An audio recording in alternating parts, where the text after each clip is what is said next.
Merci, bonjour. Donc, je remercie François Héran de son invitation. Je remercie Laura Audasso d'avoir organisé, alors non pas ma venue, mais cette conférence depuis mon bureau, effectivement, depuis Pau. J'aurais bien sûr préféré être à Paris et dialoguer avec l'assistance, avec Sylvain Laurent, mais la situation sanitaire l'exige ainsi. Donc moi, comme il a été dit, je vais développer pendant ces 40 minutes un point spécifique et un exemple de politique d'immigration. Dans le cours où il introduisait ce séminaire de cette année sur les politiques migratoires, François Héran a évoqué l'immigration de bias, donc le biais de l'immigration, c'est-à-dire notamment des chercheurs aux États-Unis qui ont mis en avant l'idée qu'on s'est beaucoup intéressé aux politiques d'immigration, notamment aux États-Unis, en France, en Allemagne, etc. Et donc, comment les États ouvrent ou ferment leurs frontières, comment ils laissent ou pas entrer des migrants, est-ce qu'ils admettent ou pas des gens sur le marché du travail, est-ce qu'ils reconnaissent ou pas la qualité de réfugiés, comment ils expulsent, comment ils refoulent. Sylvain Laurent nous a déjà montré une partie de ces travaux qui ont été menés. Or, les politiques d'immigration, c'est-à-dire les politiques menées par les pays de départ, et je terminerai un peu sur le rôle des pays de transit, ont été quelque peu négligées. C'est-à-dire, on les a relativement peu étudiés, oubliant que ces états de départ jouent un rôle important, et pour revenir sur Abdelmalek Sayad, déjà évoqué, l'immigré est d'abord un émigré. C'est quelqu'un qui quitte une société, qui quitte un pays et qui très souvent ne rompt pas complètement les liens avec son pays et sa société de départ. Et c'est ce qu'on va voir avec le cas portugais ici, c'est que les États d'origine n'abandonnent en aucun cas leur prétention d'imposer sur leurs ressortissants, même s'ils vivent au-delà de leurs frontières, une violence. Alors, vous connaissez la définition de Weber sur la violence physique, qui est parfois exercée. Il suffit de penser aux cas d'antifascistes qui ont été tués dans les années 30, mais aussi, pour reprendre les cours de Bourdieu qu'il faisait au Collège de France, sur la violence physique. Un ensemble de violences symboliques, de violences symboliques que ces États exercent sur leurs ressortissants, tant sur leur territoire, mais aussi à l'étranger. Et donc, pour parler aussi comme Stéphane Dufoy, qui a travaillé ces questions dernièrement, on s'est intéressé à la transétatisation, c'est-à-dire comment des États agissent sur leurs ressortissants qui ont quitté leur pays légalement ou illégalement. Donc, on a parlé d'immigration de bias, de manque de travaux, mais il faut souvent on exagère le fait qu'il n'y a pas de travaux dans le domaine dans lequel on travaille, et parfois c'est une certaine exagération. Il y a, et là j'en ai mis que trois, mais il y en a beaucoup plus, trois travaux qui s'insèrent dans ce que Nancy Green, une historienne, qui travaille en France, a appelé le renversement du paradigme sur l'immigration. Donc c'est un article qu'elle avait publié en 2005 et qui envoie en France, aux États-Unis notamment, mais aussi dans d'autres pays occidentaux, plusieurs travaux qui s'intéressent aux politiques de départ, aux politiques d'immigration. Donc là, j'ai donné un cas de celui dirigé par Nancy Green et François Weil avec différentes études de cas sur les politiques de départ. Celui qui est à droite, loin des yeux, près du cœur, les États alors expatriés, dirigé par Stéphane Dufoy, Karine Gerasimov et Anne de Tinguy, où là aussi il y a différentes études de cas. Et pour parler des États-Unis et de leur important champ sur les études migratoires, le livre de David Fitzgerald sur comment le Mexique gère la migration et gère ses ressortissants aux États-Unis avec un nombre considérable d'étrangers. On peut même aller un peu plus loin que cela, c'est-à-dire dire que ces études, cette attention sur les politiques de départ des années 2000, c'est aller un peu vite, et notamment aller un peu vite de ne pas faire attention aux études menées dans ces pays de départ, qui évidemment, et là je vais prendre le cas du Portugal, qui dès les années 60-70, alors que le flux migratoire a lieu, s'intéresse déjà à l'immigration, parce que c'est un enjeu politique, c'est un enjeu démographique, c'est un enjeu économique. Et donc, dès cette époque-là et jusqu'à nos jours, il y a beaucoup de travaux pour comprendre les enjeux démographiques, Qui est-ce qui part? Qui part? Des hommes, des femmes, des enfants? Quels sont les effets sur la natalité, sur la mortalité, sur la fécondité? Des questions économiques et les célèbres remises financières. Quel poids ont-elles? Est-ce que ces départs et l'envoi de remises, comment elles sont captées par les banques, comment les banques les utilisent? Qu'est-ce que les familles des migrants font avec cet argent? Mais aussi des études anthropologiques, sociologiques sur les transformations sociales dans les manières de vivre, dans les manières de constituer une famille, dans les manières de manger, ou là j'ai donné un exemple dans un ouvrage de 1994 sur la construction des maisons par les immigrés, donc les maisons de rêve au Portugal. Et donc étudier aussi, c'est encore une expression de Stéphane Dufoy, la double présence, qui évidemment renvoie à l'expression d'Amel Sayad sur la double absence. Comment ces émigrés sont à la fois présents dans leur pays, leur société d'origine, leur village d'origine, et dans les pays dans lesquels ils vivent. Là, dans le temps qui m'est imparti, je vais étudier l'immigration portugaise vers la France entre 1957 et 1974. Donc, normalement, vous devez voir un tableau. Et comme vous allez le voir, vous avez, à cette époque-là, 900 000 Portugais qui sont venus en France, à la fois légalement et à la fois illégalement. La plus grande partie, environ 550 000, sont venus irrégulièrement, c'est-à-dire sans respecter le monopole des moyens légitimes de circulation transnationale qu'essayent d'imposer tous les États, et notamment l'État portugais. Et notamment passe par, Sylvain a également évoqué les travaux de John Torpey sur le passeport. Comment, avec le passeport, les États essayent de contrôler et de gérer les migrations transnationales. Comme vous le voyez, ce flux migratoire a été particulièrement important entre 69 et 71, avec des années avec plus de 100 000 personnes qui entrent pour la première fois, pour la plupart, en France. Et 100 000, si on compare avec des chiffres actuels, et François Héran, dans ses cours, a beaucoup parlé des bases sur les chiffres et sur comment ils sont construits, comment on les remet en cause. Là, en l'occurrence, on voit bien que c'est entre 69 et 71, c'est quasiment 350 000 personnes qui viennent du Portugal vers la France. Ça fait plus de 100 000 par an, c'est plus que la population de Pau, la ville où j'enseigne. Et comme on le verra, causer de grands débats publics sur une éventuelle invasion, ce qui est assez intéressant. Et je renvoie aussi aux travaux de Sylvain sur la construction et l'évolution du problème de l'immigration.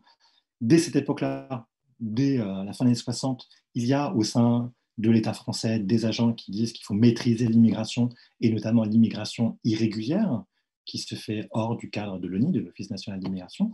Or, comme vous voyez, ces Portugais viennent irrégulièrement et massivement, et ce n'est pas construit comme, par un certain nombre d'agents, pas tous évidemment, comme un problème. Et à l'époque, on parle relativement peu d'immigration de sans-papiers ou d'immigration sauvage.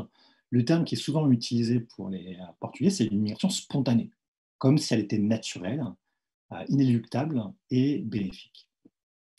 Cette migration, elle se singularise par son volume, comme vous le voyez, elle se singularise aussi par les conditions, et notamment l'immigration irrégulière. C'est-à-dire qu'une grande partie de ces Portugais sont venus irrégulièrement. Et parmi ceux qui viennent irrégulièrement, certains sont venus clandestinement. Ce n'est pas deux catégories qui se chevauchent totalement.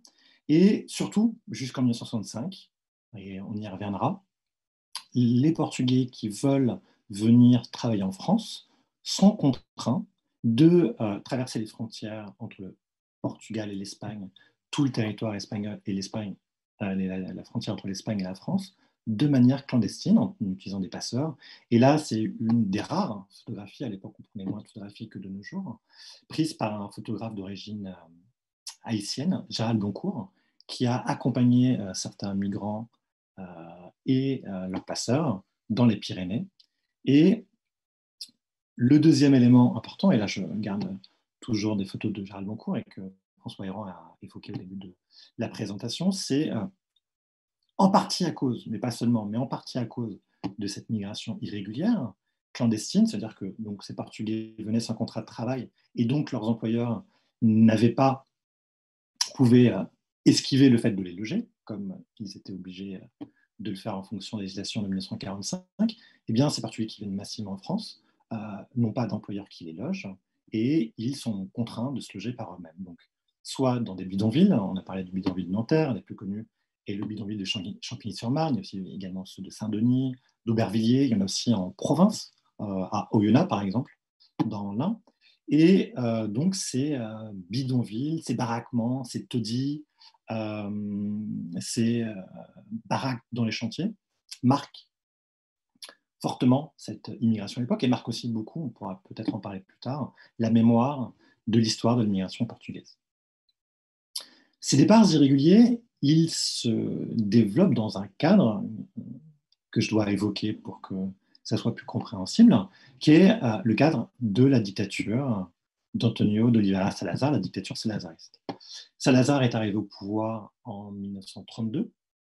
Il était professeur à l'université de Coimbra.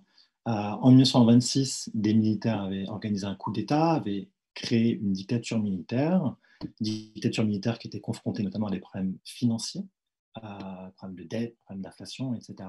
Ils font appel à ce professeur spécialiste d'économie politique et Salazar devient Premier ministre en 1932 et il ne quittera le pouvoir qu'en 1968. Donc il reste au pouvoir pendant 36 ans en tant que Premier ministre et il fonde l'État nouveau, l'Estado Novo, à partir de 1933, qui est un régime dictatorial, qui est un régime policier, avec une police politique qui réprime les contestations, tant en métropole que dans les colonies. C'est un régime nationaliste qui met en avant le primat de la nation et l'unité nationale.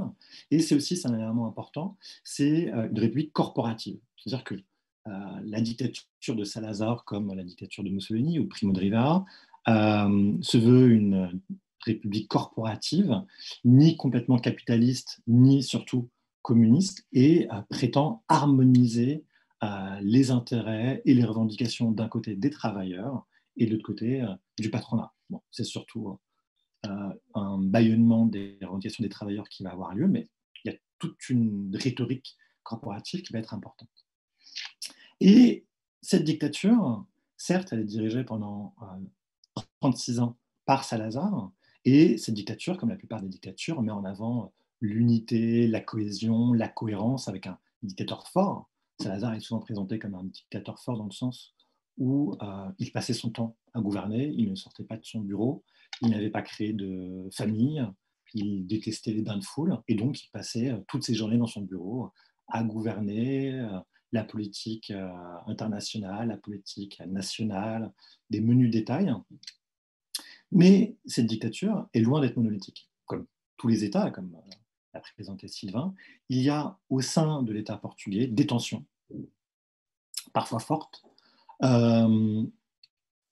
des tensions entre différents ministères, entre différents niveaux, entre différentes échelles hiérarchiques, entre les intérêts métropolitains, mais aussi les intérêts des colonies, leurs représentants. Donc c'est une dictature qui, derrière son apparence très monolithique, est travaillée par un ensemble de tensions, de débats, qui n'apparaissent pas publiquement parce qu'il y a une censure, et il faut toujours montrer comment dire, le fait qu'il n'y a aucun conflit, que tout le monde obéit.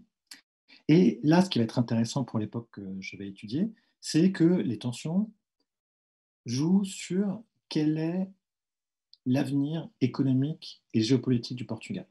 C'est-à-dire que Salazar, et c'est pour ça qu'il est notamment connu, est quelqu'un qui refusait la modernité, du moins publiquement, qui défendait la tradition, qui a plusieurs fois dit qu'il préfère un pays pauvre plutôt qu'un pays moderne, industrialisé. On parle du Portugal de Salazar comme d'un pays aux horloges arrêtées, d'un pays quasi médiéval. Et on a de nombreux témoignages de personnes qui, dans les années 40, 50, voire 60, vont au Portugal et apprécient un pays où les changements industriels, l'urbanisation n'ont pas encore modifié le pays. Et donc, certains même d'anthropologues, ethnologues s'intéressent à ce pays avec l'idée qu'il remonte un peu dans le temps, dans une période pré-moderne. Ça, c'est ce que le discours public et la propagande mettent en avant. Mais néanmoins, dès les années 30, il y a une industrialisation qui s'accélère dans les années 50. Et au sein de la dictature, ce n'est pas des gens contre la dictature, au sein de la dictature, certains défendent une ouverture du pays sur les économies européennes, qui défendent l'idée que le Portugal ne peut pas rester autarcique, ne peut pas être coupé du reste des économies européennes, notamment de son principal allié, la Grande-Bretagne, et qui défendent une modernisation. Cette modernisation, elle a pour objectif, selon eux, de sauver la dictature, avec l'idée que si la population continue de s'accroître et que le Portugal reste à dominante rurale, 40% du pays, des travailleurs travaillent encore dans l'agriculture en 1960, c'est le Portugal le pays le plus, dans ce domaine le plus en retard, si on pense en ces termes-là. Au sein de la dictature, il y a ceux qui défendent la modernisation pour permettre à la dictature de survivre. Et ça va avoir une implication, et j'y reviendrai un peu plus tard, c'est que le Portugal, un peu au grand étonnement d'une partie de l'État portugais, mais aussi des diplomaties occidentales, le Portugal est membre fondateur de l'Association européenne de libre-échange, qui, pour aller vite, est l'association de libre-échange qui a été fondée autour de la Grande-Bretagne pour faire face à la CE, à l'Union européenne, ex-CE. Et donc, le Portugal rentre dans cet espace de libre-échange et ça va avoir de grandes incidences. Ça veut dire que le Portugal, certes, négocie un ensemble d'avantages et un désarmement douanier favorable, mais cette entrée dans la LE prévoit que dans les années qui suivent, les fortes protections douanières qui protégeaient l'économie portugaise, et notamment qui protégeaient l'industrie portugaise, qui était en grande partie basée sur le fait que la population était très mal payée et très peu qualifiée, très nombreuse, n'avait aucun droit, pas de droit de grève, pas de droit de vote. Donc une grande partie de l'industrie pouvait utiliser une main-d'œuvre bridée, eh bien, et était protégée de la concurrence étrangère. Eh bien, ces concurrences étrangères, cette protection face aux concurrences étrangères va disparaître. Et là, ça va changer des éléments importants au sein de la manière dont on va penser l'économie, le rôle des individus, pour parler un peu comme Foucault, les gouvernementalités, les actions de l'État sur les actions des hommes et des différents acteurs économiques. Et cela va modifier évidemment la politique d'immigration. Et c'était le titre, une politique d'immigration trompe-l'œil. Ce qu'on va voir surtout dans les années 60, et là j'ai mis un ouvrage avec notamment Douglas Massey, George Huron et Nolan Malone sur la politique américaine d'immigration qu'ils appellent l'immigration de smoke and mirrors. C'est un peu l'idée d'une politique de vitrine où il y a une différence entre ce que les dirigeants prétendent qu'ils font et ce qui se passe réellement. Ce qu'on va essayer de voir en 3 points, et je vais essayer de ne pas trop dépasser mon temps, c'est comment il y a toute une politique de vitrine qui est mise en place dans les années 60, qui n'est pas tant voulue, mais avec laquelle les dirigeants vont s'accommoder. Donc le premier point, c'est une chose qu'a déjà évoqué Sylvain, notamment à travers les travaux de Gérard Noiriel, c'est ce que je vais essayer de montrer rapidement, c'est comment a été construit un problème de l'immigration. Et là, évidemment, je renvoie à ce numéro que Sylvain rédigeait avec Choukri Med sur l'invention de l'immigration, notamment le premier article est signé par Gérard Noiriel sur la naissance d'un problème, un problème d'immigration. Et là, ce que je vais essayer de rapidement montrer, c'est que à la fin des années 50, le fait que les Portugais partent en France est construit comme un problème que l'État doit empêcher. On aurait pu penser que le fait que les gens partent ne soit pas construit comme un problème, se développe sans attirer l'attention des gouvernants, ou soit, comme il le serait un peu plus tard, ou comme dans certains pays d'immigration, soit considéré comme une solution. C'est-à-dire, si les gens peuvent partir à l'étranger, avoir de meilleurs salaires, c'est une solution pour eux et partant pour le pays. Là, ce n'est pas du tout le cas. L'immigration est construite massivement comme un problème. Là aussi, je ne vais pas avoir le temps de trop développer, mais c'est ce qu'a déjà montré Sylvain, c'est qu'il faut sortir de cette idée que les problèmes sont évidents. C'est-à-dire que les problèmes sont construits par des individus et tous les individus ne sont pas égaux face à la construction d'un problème, et notamment dans une dictature, comme l'est la dictature salazariste. C'est-à-dire qu'au Portugal, les travailleurs, les classes populaires ne participent quasiment pas à l'espace public, c'est-à-dire qu'ils n'ont pas le droit de vote. Une grande partie de la population ne sait pas lire, ne sait pas écrire, donc n'écrit pas ou ne lit pas dans les journaux.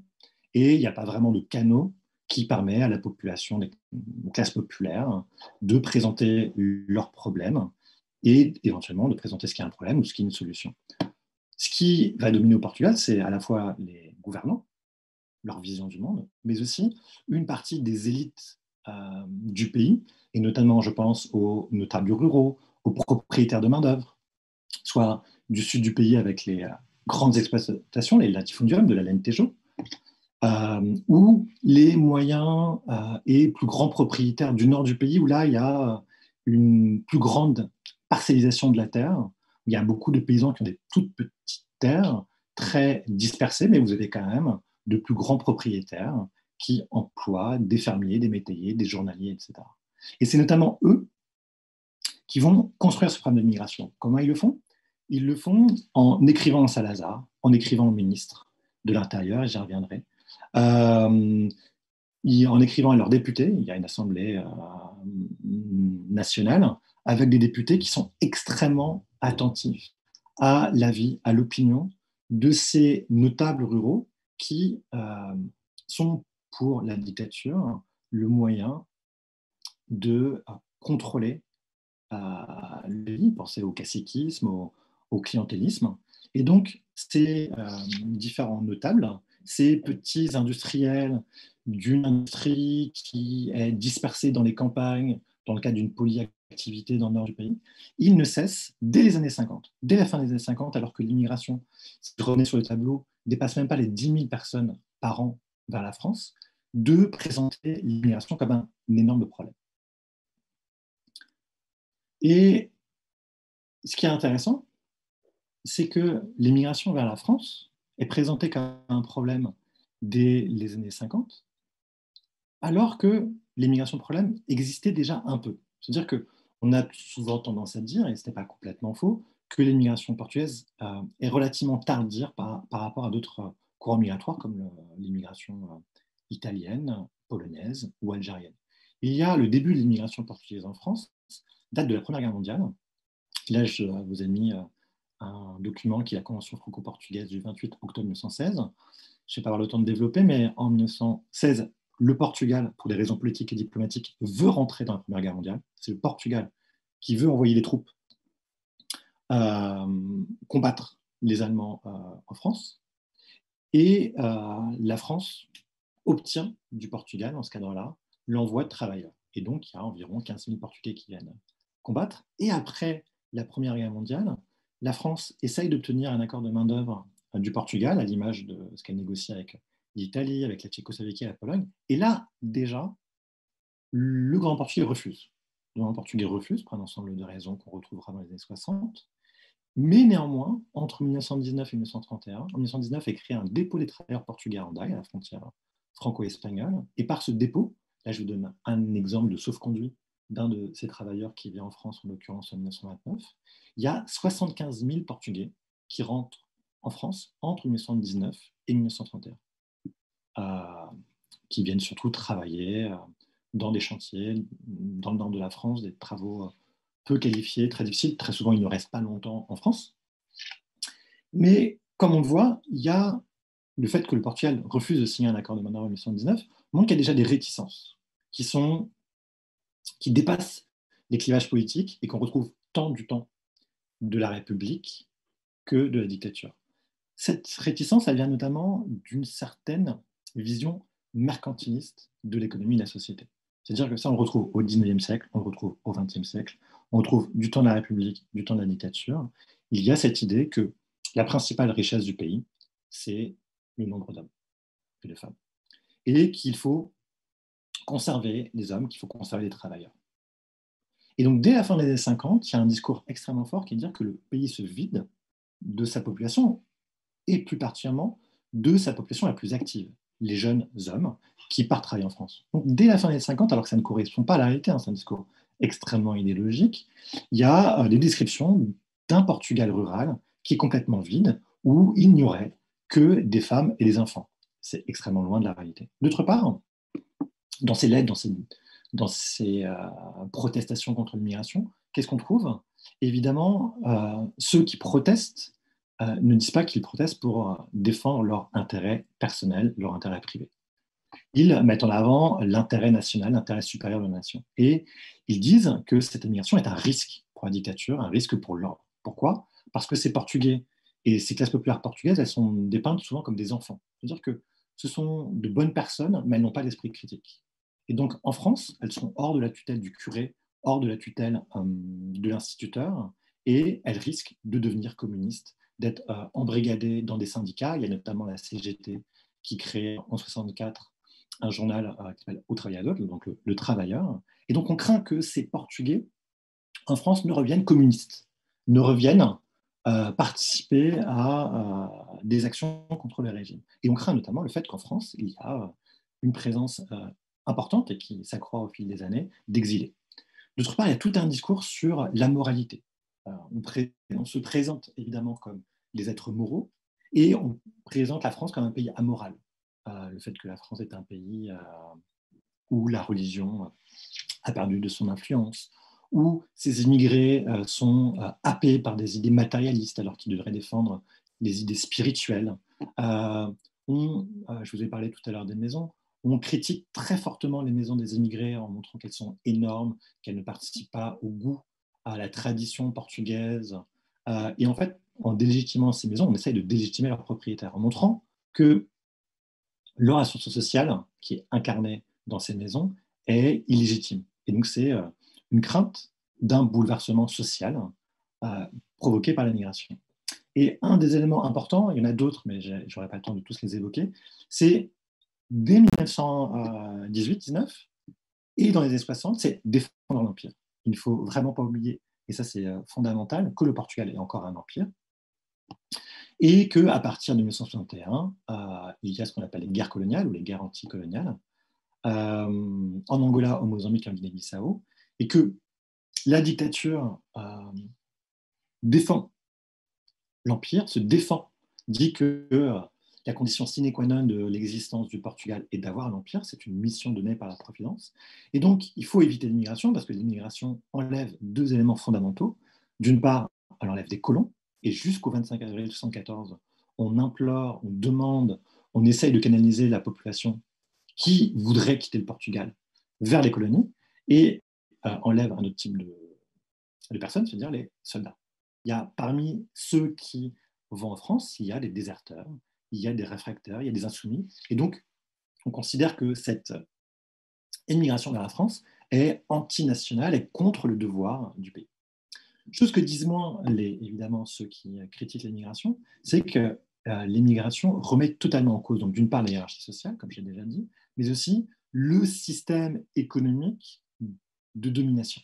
Et la domination qui sur les travailleurs qui vivent pour la plupart misérablement. Le système économique mis en place par Salazar, donc un système corporatif, fait que l'État était extrêmement interventionniste. L'État fixe les prix, l'État réglemente l'accès aux matières premières. L'État, il faut avoir une licence pour produire, il faut avoir une licence pour augmenter sa production. Et donc, c'est un système économique fortement interventionniste. Pour parler comme Foucault, on voit une gouvernementalité mercantiliste. Et ces propriétaires, ces petits industriels, sont complètement bouleversés parce que les profits qu'ils faisaient sont réduits. Parce que comme il y a moins de travailleurs, les travailleurs peuvent obtenir, ceux qui restent, peuvent obtenir de meilleurs salaires. Et donc, c'est sur leur marge. Quand ils disent qu'il n'y a plus de travailleurs, ce n'est pas tout à fait vrai. C'est même faux. En fait, ce qui manque, c'est un excédent de travailleurs qui permettait aux salaires d'être bas et à ceux qui travaillaient d'être dociles. Parce que s'ils n'étaient pas dociles, suffisamment dociles, ils étaient très facilement remplacés. Donc oui, il y a tout un ensemble de critiques qui arrivent jusqu'à Salazar, qui arrivent jusqu'au ministère, qui arrivent jusqu'à l'Assemblée nationale, etc. Donc, qui est facile à retrouver et qui ne comptent même pas ces protestations qui sont dites oralement et qui sont parfois extrêmement puissantes. Et ces critiques sont d'autant plus entendues par l'État que l'institution qui est responsable de l'immigration, l'institution qui doit gérer l'immigration et notamment qui doit concéder ou pas les passeports d'émigration, parce qu'à l'époque, il y a deux types de passeports, les passeports pour les immigrés et les passeports pour les touristes. Cette institution-là, la junte d'immigration, elle est placée sous la tutelle du ministère de l'Intérieur. Donc, ce qui montre déjà une vision relativement restrictive de l'immigration, parce que l'immigration, c'est ce qui peut remettre en cause l'ordre. C'est-à-dire, via l'immigration, la subversion peut venir de l'étranger, la subversion politique, Et très souvent, quand on parle d'immigration, on parle d'épidémie, de contagion, d'idées mauvaises, mais aussi remettre l'ordre, c'est-à-dire faire que les soutiens du régime, c'est notable, notamment, se détachent ou protestent contre l'État. Et ce que la dictature essaye d'obtenir, c'est le soutien, le maintien du soutien de ces notables ruraux qui quadrillent le territoire qu'on retrouve dans les mairies, qu'on retrouve dans différents organismes corporatifs. Et pour vous montrer l'aspect euh, très particulier avec lequel l'immigration est perçue, cette jeune immigration est non seulement au sein du ministère de l'Intérieur, mais depuis sa création en 1947, elle a toujours été dirigée par un militaire. Et donc un militaire qui ont, parmi leurs manières de voir leurs attributions, l'idée de défendre le pays de la subversion et de surveiller, de contrôler les frontières. Et donc, alors que l'immigration reste peu importante en nombre, comme je vous l'ai dit, dépasse à peine 10 000 personnes par an, dès 1961, il y a une nouvelle législation sur l'immigration. Et dès 1961, l'immigration clandestine, c'est-à-dire quitter le pays sans obtenir un passeport d'immigration, est considérée comme un crime et non plus un délit. Et les immigrés encourent jusqu'à 2 ans de prison. Et donc, il y a tout un discours dès cette époque-là, notamment la police politique qui écrit quasiment des articles qui ensuite sont publiés par la presse, avec ce jeu de vitrine qui est donc la dictature prétend qu'elle lutte contre l'immigration en durcissant les peines contre les immigrés clandestins, mais aussi contre les passeurs. Et dans la presse, c'est ce qu'on pouvait trouver très fréquemment, des réseaux de passeurs démantelés par une police politique extrêmement attentive, extrêmement engagée dans la lutte contre ces réseaux de passeurs qui sont parfois liés, selon la police politique, à des réseaux internationaux. Bon, il y a un ensemble de... Ces passeurs sont présentés comme des boucs émissaires qui expliquent l'immigration. Les gens partent non pas parce qu'ils fuient la misère, mais parce que ces réseaux de passeurs et de rabatteurs font croire à la population qu'on peut avoir de meilleurs salaires en France et les amènent à émigrer. Donc il y a tout un jeu de vitrine qui est mis en place, un durcissement. Néanmoins, cette politique et ce jeu de vitrine n'empêchent pas les départs. Les départs continuent et ne cessent de s'accroître. Et le fait que ces départs continuent quand même, en dépit de ce durcissement du discours et durcissement des peines de prison contre les immigrants clandestins, va poser problème au sein de l'État portugais. Et en fait, la manière dont la junte d'immigration gère l'immigration va être considérée comme un problème et non pas une solution. Pour aller vite, il y a principalement 2 ministères avec des visions, des positions distinctes, qui vont dire que l'immigration telle qu'elle est gérée à la fin des années 50 et début des années 60 pose problème. Le premier ministère, c'est le ministère des Affaires étrangères. Le rôle du ministère des Affaires étrangères, et notamment le rôle de l'ambassadeur portugais en France, c'est de préserver la bonne image du Portugal à l'étranger. Et il faut bien avoir à l'esprit que jusque dans les années 60, le Portugal est d'une part assez peu connu en France, mais la propagande portugaise, Salazar lui-même, a essayé de propager l'idée en France que c'était certes un pays pauvre, mais où la population vivait heureuse, que cette pauvreté pouvait être synonyme de bonheur, et que la population obéissait à ce moine dictateur qui était Salazar. Et notamment, il y a toute une action de publication d'ouvrages, celui-ci est un des plus connus, signé par Christine Garnier, qui est une journaliste du Figaro, journal qui était peu critique vis-à-vis de la dictature de Salazar, Vacances avec Salazar, qui a un certain succès de librairie. Et donc, les ambassadeurs, l'ambassadeur du Portugal en France a joué un rôle important dans cet ouvrage. La diplomatie portugaise, les ambassadeurs essayent d'avoir une bonne image. Et c'est important, c'est pas juste pour avoir une bonne image, c'est que le Portugal dépend de l'aide de la France pour conserver son empire. C'est notamment la France qui appuie le Portugal à l'ONU face aux attaques des pays asiatiques et africains lorsqu'ils sont indépendants. Et c'est aussi la France, jusqu'au 25 mai 1974, qui vend une partie de l'armement que le Portugal utilise dans les guerres coloniales. Et donc, pour les diplomates portugais, il est extrêmement important que l'image du Portugal ne soit pas trop mauvaise, car s'il y a une campagne de presse, si l'image du Portugal se dégrade, ça peut remettre en cause l'aide fournie par la France au Portugal. Et donc, c'est notamment l'ambassadeur du Portugal en France qui est un proche de Salazar, qui lui écrit des lettres directement, qui dit à Salazar, on a un problème, les Portugais arrivent en France, ils arrivent clandestinement, se multiplient au début des années 60, je vous donne juste un exemple trouvé sur l'INA, des reportages de l'ORTF qui montrent, comme celui-ci, 45 Portugais qui sont venus en France et qui sont entassés dans un de ces camions. Il faut avoir à l'image, à l'esprit, que c'est l'image qui existait des Portugais en France, des gens qui risquent leur vie pour venir travailler en France, qui non seulement risquent leur vie pour entrer en France, donc qui s'entassent dans des camions, dans des conditions déplorables, mais qui d'autre part sont là, un article du Figaro qui n'est pourtant pas le plus critique vis-à-vis de la dictature, ici sur le scandale du bidonville portugais de Champigny-sur-Marne, et c'est 10 000 personnes parquées, c'est le terme qui est utilisé ici. Et donc, l'ambassade dit, soit on empêche réellement les Portugais de venir en France, on imperméabilise la frontière. Si on n'arrive pas à empêcher les Portugais de venir en France, il faut qu'ils viennent légalement, avec des contrats de travail, sans passer par les Pyrénées, sans s'entasser dans des camions, et qu'ils aient un logement qui les attende quand ils arrivent en France. Et l'autre critique et l'autre ministère qui critique la politique d'immigration telle qu'elle est suivie, c'est le ministère des Corporations et de la Prévoyance sociale, qui est un titre un peu étonnant, mais qui est grosso modo un ministère du Travail. Et au sein de ce ministère du Travail, au cours des années 50, se développe un courant, qui est un courant d'économistes et de sociologues inspirés par le catholicisme social, qui vont être fortement influencés par le Concile Vatican II, et pour lesquels on ne doit pas, c'est immoral d'empêcher l'immigration.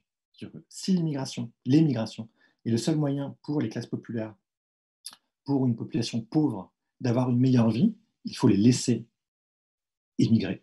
L'État n'a pas le droit de les empêcher, donc ils reprennent toutes les évolutions de l'Église catholique sur la liberté de migrer. Ils sont aussi, pour certains d'entre eux, fortement inspirés par les politiques keynésiennes, et pour eux, la politique d'immigration doit être couplée à la politique de l'emploi. Et pour eux, il existe un sous-emploi et un chômage très important au Portugal. Pour eux, le problème du Portugal, ce n'est pas le manque de travailleurs, c'est un excédent de travailleurs. Il y a beaucoup trop de travailleurs dans l'agriculture, et pour eux, l'immigration est vue comme quelque chose de bénéfique. Ça permet de vider l'excédent de travailleurs qui sont dans les campagnes et qui vivent misérablement dans les campagnes. Ça permet d'éviter que cette population qui vit dans les campagnes n'aille pas remplir des villes comme Lisbonne ou Porto, où là aussi il y a d'énormes bidonvilles, évidemment cachés par la censure, que ces gens qui sont en trop au Portugal aillent travailler en France, d'où d'ailleurs ils peuvent envoyer des remises qui vont être extrêmement importantes pour le développement économique du pays, pour les investissements, et qui en plus, pour certains de ces agents, peuvent gagner des qualifications. C'est-à-dire que des paysans vont travailler dans des usines, dans le bâtiment, et gagner des qualifications qu'ils pourront éventuellement réutiliser plus tard. Et donc, vous voyez, avec des prémices un peu différentes, tant le ministère des Corporations que le ministère des Affaires étrangères critiquent la charte d'immigration et critiquent sa manière restrictive de voir l'immigration, d'empêcher les départs, d'empêcher la concession des passeports. Je vais essayer d'aller plus vite pour le temps qui me reste. Au Portugal, on présente souvent Salazar comme un dictateur fort, je l'ai déjà dit. Or, ce qui est très étonnant, c'est qu'au milieu des années 60, Salazar, qui est déjà âgé, n'intervient quasiment pas dans le domaine de l'immigration. Il ne parle pas publiquement de l'immigration. Pourquoi il n'en parle pas publiquement? Parce que c'est pour lui un problème politique et idéologique majeur.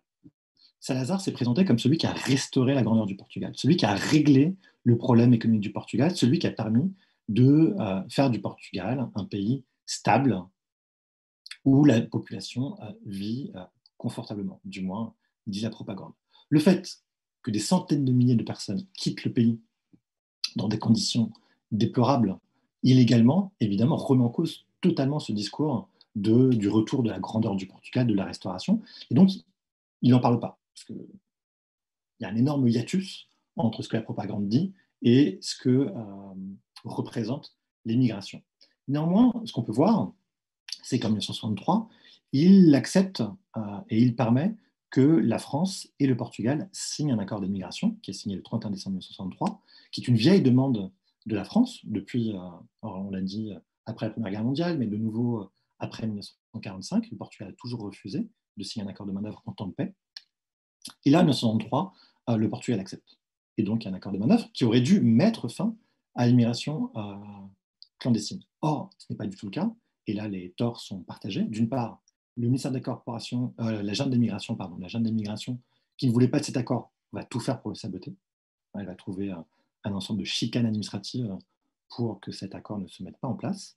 Et les autorités françaises, et notamment Georges Pompidou, Premier ministre, ne vont pas vraiment favoriser cet accord, parce que dès avril 1964, Georges Pompidou, depuis Matignon, impose au ministère de l'Intérieur une circulaire qui est que tous les Portugais qui arrivent à la frontière, même sans aucun papier, puissent obtenir un récépissé qui ensuite permet leur régularisation postérieure. Donc, ils obtiennent un contrat de travail, une carte de travail, une carte de séjour ultérieurement.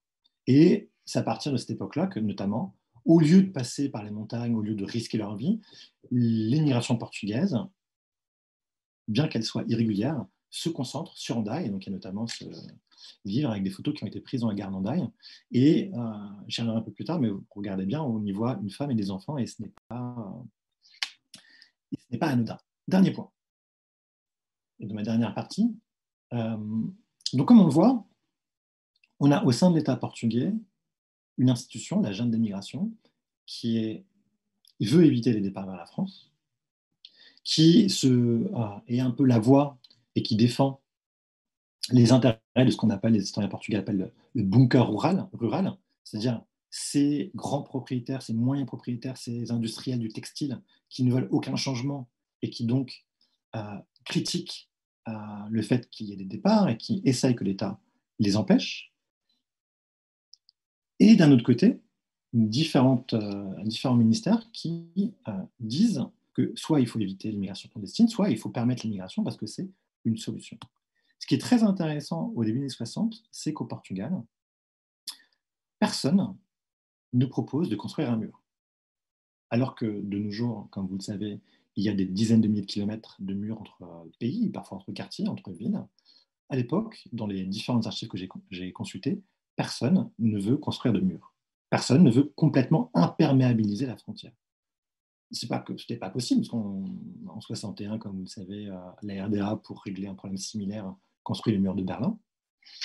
Si on ne pense pas à construire un mur, c'est qu'il y a une ambiguïté extrêmement forte au sein de la dictature salazariste, qui est que construire un mur montrerait quelque chose qui est pourtant réel, que la dictature salazariste est une dictature opposée à la liberté de circulation. Or, tous les textes portugais sur l'immigration prétendent que le Portugal et l'État portugais reconnaissent la liberté d'émigrer. Il faut bien avoir à l'esprit que le Portugal, à l'époque, est membre fondateur de l'OTAN, essaye d'avoir des bonnes relations avec les démocraties occidentales, dépend de la France notamment et de l'Allemagne pour mener ces guerres coloniales. Et donc, il s'agit d'éviter de faire croire que le Portugal est une dictature. Et faire un mur aurait eu des effets diplomatiques considérés comme nocifs. En fait, et ça va être ma conclusion, ce que l'on perçoit, c'est qu'au sein de la dictature, et notamment au sein de la police politique, la PIDE, qui est l'institution qui doit surveiller les frontières, empêcher les départs et aussi instruire les dossiers des immigrants clandestins, il y a eu une sorte d'accommodement. C'est-à-dire que cette police politique, et là, ce que je dis vient des nombreux rapports que notamment le directeur de cette police politique envoie et transmet notamment au ministre de l'Intérieur, dont il dépend, est de dire nous n'avons pas les moyens d'empêcher tous les Portugais d'émigrer vers la France. Nous n'avons pas les moyens, puisqu'il faudrait mettre quasiment un agent sur chaque centaine de mètres de frontière, on n'a pas les moyens pour cela. La priorité, c'est les guerres coloniales et la lutte contre les communistes. Et de toute façon, ça ne sert à rien de mettre des agents à la frontière, puisque ceux qui veille à ce que l'immigration soit moins importante, c'est l'Espagne. C'est-à-dire que l'Espagne, les Portugais qui sont sans passeport sont des clandestins en Espagne. Et l'Espagne, de fait, jusqu'en 1965, arrête des Portugais et les renvoie au Portugal. Pour cette police politique, elle dit que ça, c'est suffisant. Pourquoi c'est suffisant? Parce qu'un certain nombre de Portugais sont arrêtés, et le fait que l'Espagne surveille son territoire oblige les Portugais à partir clandestinement, à s'endetter pour payer les passeurs, et l'endettement est conséquent. Ça veut dire qu'un paysan portugais, c'est plusieurs mois de salaire pour peu qu'il soit salarié, dont il a besoin pour aller en France. D'autre part, donc, ils sont endettés. Quand ils arrivent en France, ils sont sans papier. Ils doivent avant tout payer leurs dettes contractées vis-à-vis des passeurs. Et donc, ces Portugais qui sont en France, c'est, pour reprendre une expression, c'est un salariat bridé. C'est-à-dire qu'en France, ce qu'ils craignent, c'est d'être expulsés, c'est de perdre leur emploi et c'est de ne pas pouvoir rentrer au Portugal. Et d'autre part, comme je vous l'ai dit avec cette photo que vous voyez, jusqu'en 1965-66, c'est une migration surtout masculine. C'est des hommes qui partent seuls, dans des conditions physiques difficiles, et qui laissent leurs femmes et leurs enfants au pays. Et pour la police politique, cette séparation du noyau familial est importante, parce que ça assure, d'une part, que le mari, le fiancé ou le père en France va craindre de perdre son emploi, d'être expulsé, et va craindre d'éventuelles représailles sur sa famille. Et donc, pour la police politique, ce n'est pas une stratégie qui a été planifiée, c'est plutôt un accommodement. La police politique va se rendre compte qu'il y a des avantages à cette situation, c'est que ceux qui partent prennent des risques pour partir, s'endettent pour partir, et en France, vont essayer de se tenir à l'écart de tout ce qui est la politique. Et notamment, au début, on a parlé des bidonvilles. Dans les bidonvilles, quand des militants français, quand des militants portugais essayaient de rentrer en contact avec ces Portugais qui vivaient à Champigny, à Nanterre, souvent l'idée qui revient, c'est que les gens avaient extrêmement peur parce qu'ils craignaient que les gens qui venaient les voir étaient des agents de la police politique ou des agents de Salazar. Et ces Portugais sont souvent restés en retrait de la politique, de l'action syndicale, notamment en mai 68, mai-juin 68, il y a un certain nombre de Portugais qui, craignant la guerre civile au Portugal, est revenu, alors la guerre civile en France est revenue au Portugal. Et ce qui marque à l'époque, c'est une population qui vit dans la peur, vit dans la crainte, et cela est le résultat de cette vulnérabilisation que cette émigration clandestine a permis. Et donc, je vais terminer sur ça. Comme on le voit, cette politique d'immigration est un jeu de vitrine, et ce qui aurait pu paraître comme un échec de la politique d'immigration, c'est-à-dire que les gens partent quand même irrégulièrement en France, n'était pas vraiment un échec. Ça faisait l'État portugais dans les années 60 préfère que les gens partent irrégulièrement comme ça déresponsabilise le gouvernement de toute responsabilité. Ce n'est pas l'État qui organise les départs. Et cela permet de vulnérabiliser cette population en France et éviter donc d'éventuels risques politiques pour la dictature portugaise. Je vous remercie, je m'excuse du retard que j'ai pris et j'espère pouvoir répondre à vos questions. Merci infiniment, Victor. C'est un cas absolument passionnant, le Portugal. Et on a envie de faire des comparaisons, évidemment, avec la migration espagnole.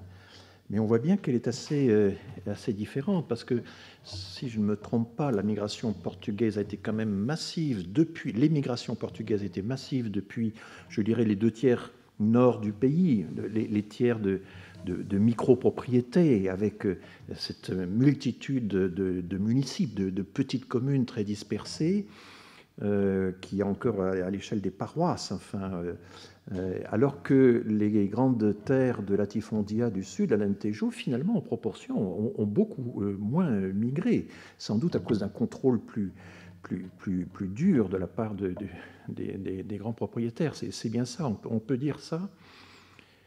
Tout à fait. En fait, ceux qui partent surtout du nord du pays, dans des régions de petite exploitation familiale, et ceux qui partent quasiment pas, ou qui ne partent pas en France du moins, c'est les paysans de l'Alentejo.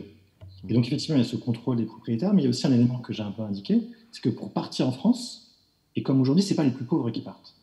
C'est que pour partir en France, il faut avoir de l'argent, ou avoir la capacité qu'on vous prête de l'argent.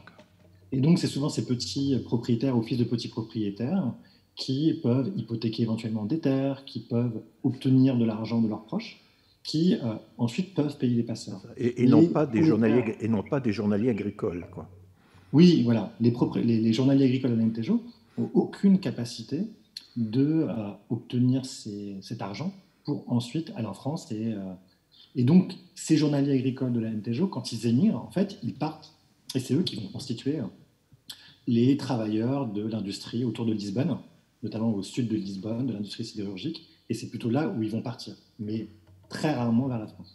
Alors, j'avais une autre question, c'est le rôle de l'Église. Tu as évoqué ces mouvements religieux qui étaient favorables à l'émigration comme solution offerte aux pauvres, n'est-ce pas?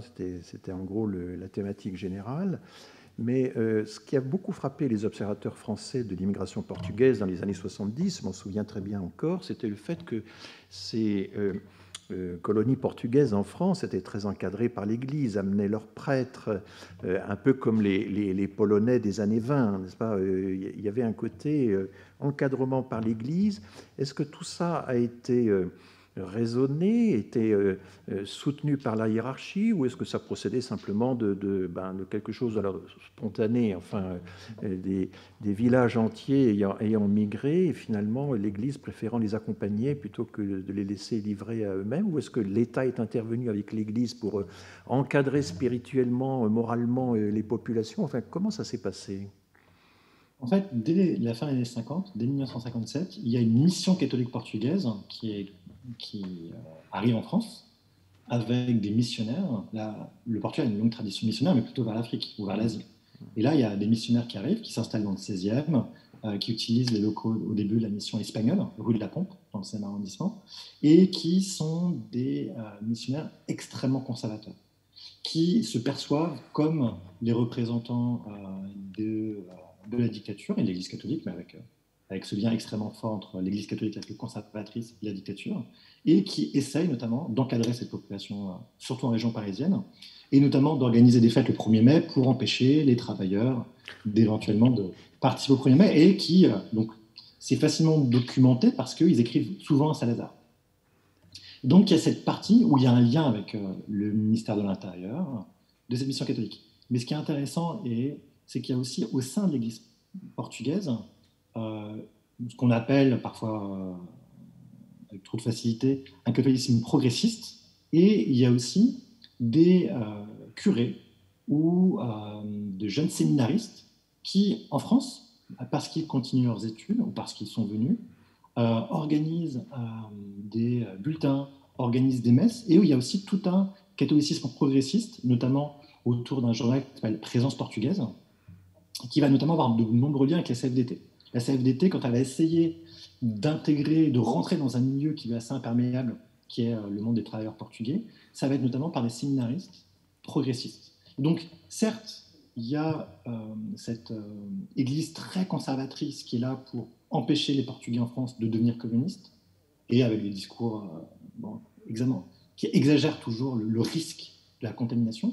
Mais il y a aussi, alors là, c'est pas du tout officiel, un pan de l'Église catholique, souvent en conflit avec la hiérarchie, qui a une vision totalement différente de l'immigration et de son rôle. Et ce qu'il y a beaucoup aussi, c'est des curés portugais qui, en fait, leur pastorat devient transnational.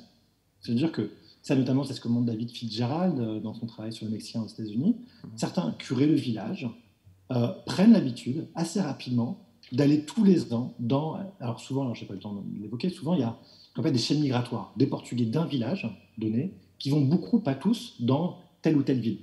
Par exemple, des Portugais d'à côté de Guimarães, au nord du Portugal, qui vont à Roubaix. Et donc, un curé, quand il vient en France, il y a quelques villes dans lesquelles il va, où il organise des messes, où il accompagne son troupeau. Souvent, il y a cette métaphore qui est employée. Et dans les journaux animés par cette église, on voit que la paroisse devient très vite transnationale. Et là, ça se fait, et donc certains curés ont une large activité en France. Et il y a, alors, ça aussi, il y a beaucoup d'études sur ça, notamment sur les pratiques religieuses, donc le maintien en France de messes en portugais, mais aussi le fait que les enfants, notamment, font leur première communion en France, mais aussi au Portugal. Comment tout, le calendrier liturgique ou même les fêtes religieuses au Portugal, tout a été mis au mois d'août pour que la communauté au complet puisse y participer au mois d'août quand les immigrés reviennent au pays et participent pleinement à la vie de la communauté. Merci Victor, merci beaucoup. Je vais interroger Sylvain Laurence. Alors, c'est peut-être une transition artificielle, mais est-ce que le catholicisme social a joué un rôle parmi les hauts fonctionnaires, notamment de la direction des populations d'immigration? Parce qu'on a quand même l'impression que certaines associations catholiques ou certains ordres religieux qui avaient une espèce de contact privilégié avec les immigrés, fournissaient des informations, il y avait un bulletin, on voit bien les origines du Musée national de l'immigration, par exemple, reposent sur des associations de ce type, on a encore des revues de recherche qui dépendent de certains ordres religieux. Est-ce quelle connivence ou pas y avait-il entre les hauts fonctionnaires français et ces formes de catholicisme?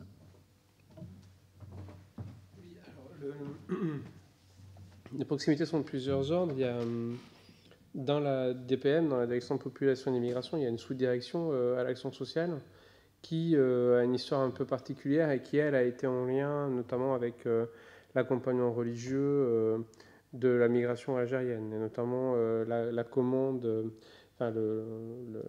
Michel Massenet, qui fait une commande à Servier pour faire une étude sur les camps de harkis en 1972. Là, il y a dans ce passeur-là entre la DPM et les gens de la sous-direction d'action sociale de la DPM et des gens qui sont plutôt proches des milieux de l'accompagnement religieux des colonisations, notamment le père Gis, etc., donc, qui était proche de Massenet. Il y a des connexions issues de la période algérienne, et notamment des prémices autour du plan de Constantine et tout cet accompagnement à prétention sociale pour garder l'Algérie dans le giron français. Bon, il y a des choses qui sont nouées à cette époque-là. Et comme pour faire la sous-direction à l'action sociale, on récupère des acteurs qui étaient plutôt face avant ou qui étaient liés à la volet social du plan de Constantine, on va avoir ces connexions qui arrivent aussi à la DPM. Et puis il y a d'autres façons, d'autres formes de connexion avec le catholicisme social et ces milieux d'aide à la catégorie tiers-monde et au développement, c'est via Postelvini lui-même, parce que la connexion se fait assez tôt dans l'histoire du développement et pour Postelvini, parce qu'auparavant, avant d'être à la direction de la population et de l'immigration, il est président de la Caisse centrale de coopération économique, qui, à Bercy, enfin à l'époque on ne dit pas Bercy, au ministère des Finances, est en charge de la politique d'aide en direction des pays développés. Voilà, la rue de Rivoli. Et en fait, c'est parce qu'il est bloqué par la nouvelle génération des énarques proches de Giscard au ministère des Finances, et qu'il est bloqué dans sa marge de manœuvre, qui quitte la Caisse centrale de coopération économique, puis finit par s'investir sur les questions migratoires jusqu'à devenir secrétaire d'État de Giscard, alors même que c'est suite à la décision de Giscard qui s'est trouvé bloqué à la direction du Trésor. Et donc là, il y a un passage qui se fait, là aussi, à travers Postelvini, entre des gens qui sont du milieu du développement et plutôt proches du réseau d'aide au tiers-monde et les questions d'immigration.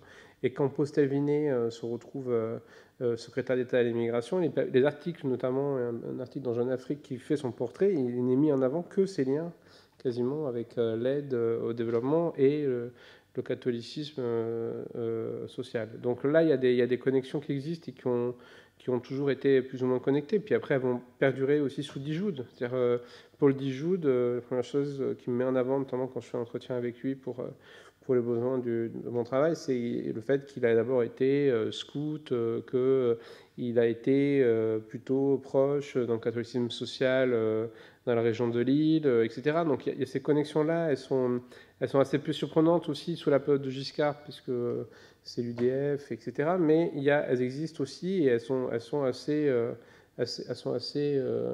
transversales, à la fois à des niveaux de décision politique et à des niveaux administratifs, et puis à des niveaux de prise en charge sociale. Là où on les voit moins, c'est du côté du ministère de l'Intérieur. C'est vraiment plutôt des entrées du côté du ministère des Affaires sociales, en fait, qu'on va trouver de ce côté-là. Est-ce que tu aurais, Sylvain, une question à poser à à Victor, ou est-ce que Victor, réciproquement, aurait des questions pour Sylvain? Je peux commencer éventuellement. Dernièrement, il y a quand même beaucoup de travaux en France et aux États-Unis sur les différentes organisations internationales, le BIT, l'ONU, comment dire, qui participent à cette gestion internationale des migrations. Comment tu le places ça dans ton cadre analytique? C'est-à-dire, on sait tous que bon, il y a certes ces différentes organisations internationales, mais dont les expertises, dont les recommandations peuvent être ou pas saisies par des acteurs dans un champ national, dans un champ étatique. Est-ce que, enfin, et tu connais sûrement les critiques qui ont été mises aux travaux d'Argent Ariel sur la tyrannie nationale, en mettant plutôt en avant ces idées, ces processus d'imitation, et de comment dire, d'insertion des politiques migratoires dans un champ plus large. Comment tu l'intègres tout ça? Il y a deux niveaux de réponse. Il y a d'abord je pense que ces importations, elles font toujours sens dans des contextes quand même administratifs nationaux. Je me souviens d'avoir interrogé le fonctionnaire qui a écrit la directive de 74. En 72, il est en Allemagne pour une espèce de réunion de l'OCDE, on ne dit pas benchmarking à l'époque, mais en gros de comparaison des bonnes pratiques migratoires dans les pays européens. Et je lui demande, concrètement, est-ce qu'il a, vu qu'il a écrit le rapport présentant toutes les positions européennes en 72, est-ce que ça a été une inspiration de ces positions-là qui a conduit à la décision de 74? Et il me répond en entretien qu'il me dit, bon, d'une part, il ne se souvenait pas y être allé, et que quand vraiment je lui mets les notes sous les yeux, il me dit, mais en fait, c'était une forme de tourisme, etc. Donc, il ne faut pas, avec la vision qu'on a aujourd'hui, postuler des capacités de mise en comparaison des administrations, de circulation des bonnes pratiques avec notre regard d'aujourd'hui. Je pense que quand on parle des années 70-80, on a des administrations qui peuvent encore se penser comme étant un peu les seules promotrices d'une politique publique valable. La dimension comparative, elle est assez faible. L'administration européenne, elle est beaucoup moins dense. Enfin, tout joue pour qu'il y ait quand même plutôt des productions de solutions de politique migratoire locales.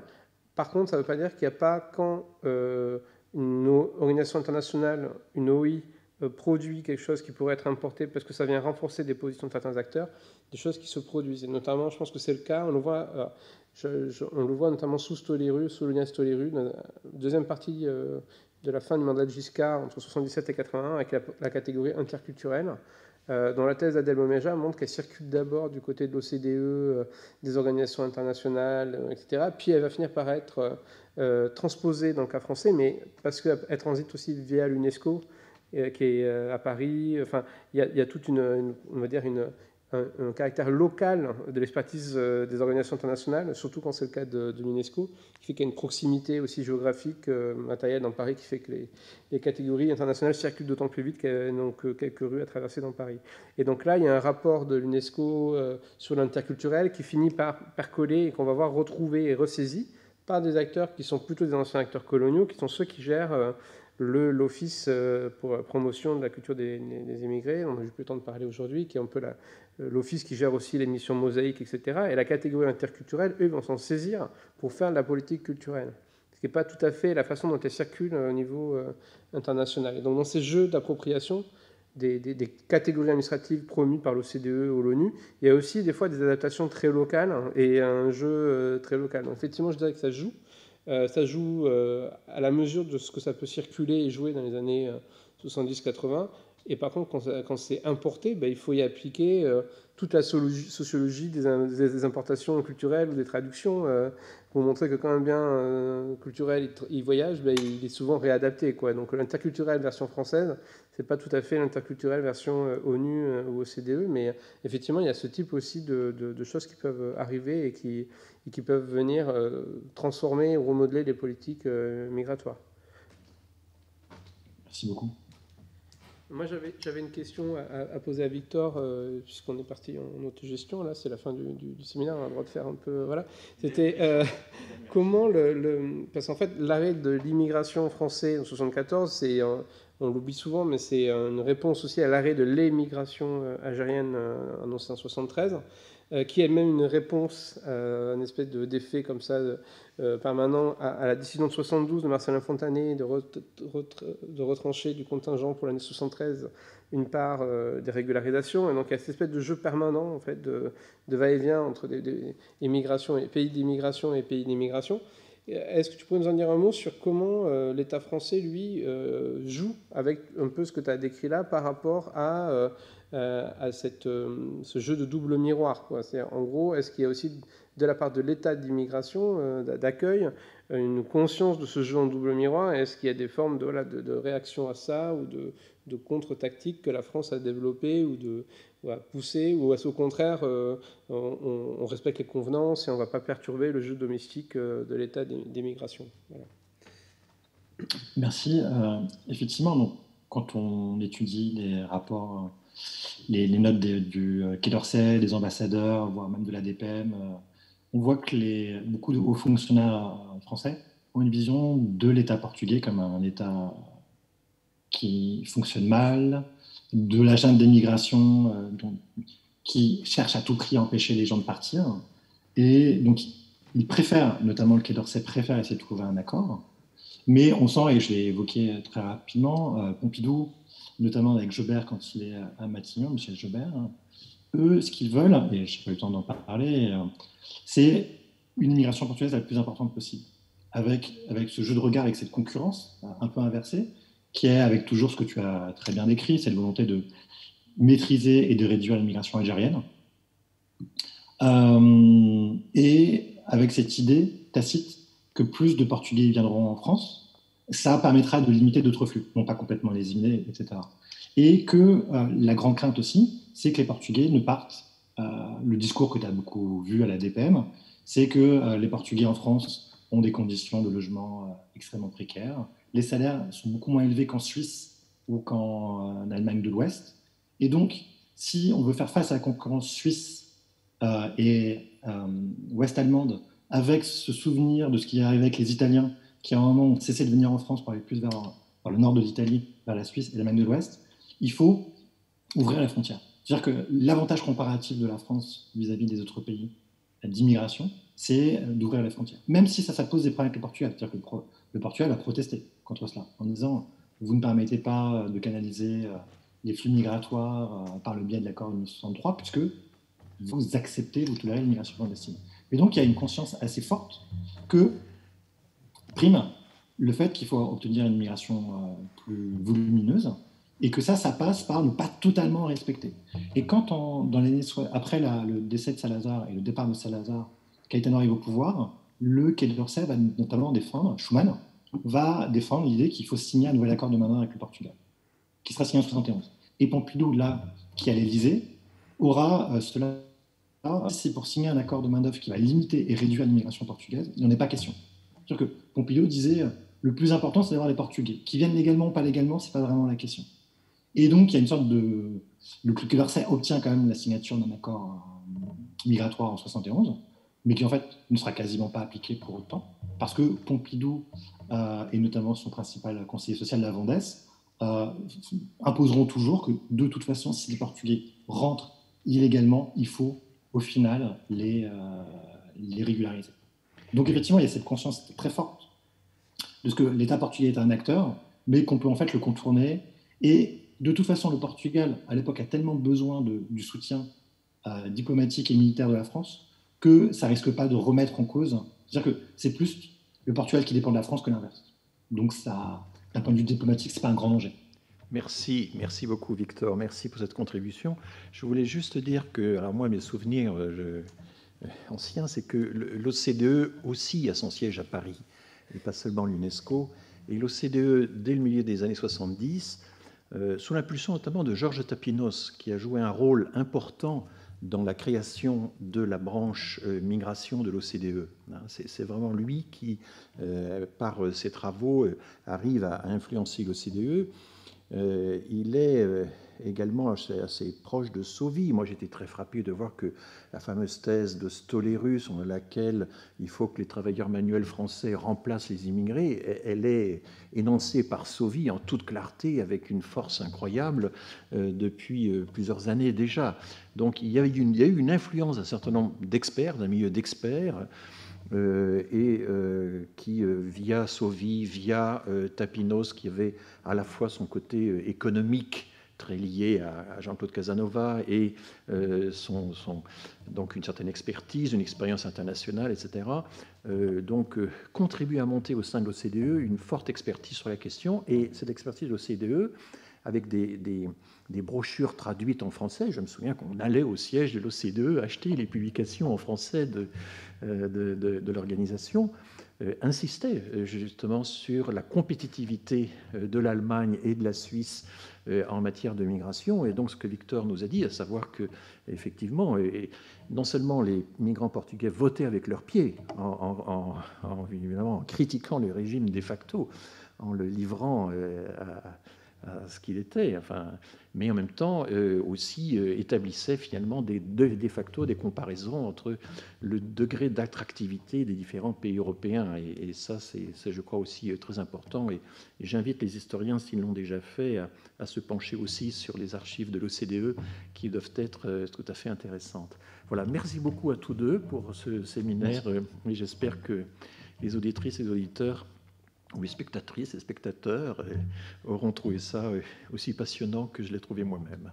À bientôt pour, dans 15 jours, le prochain séminaire. Merci.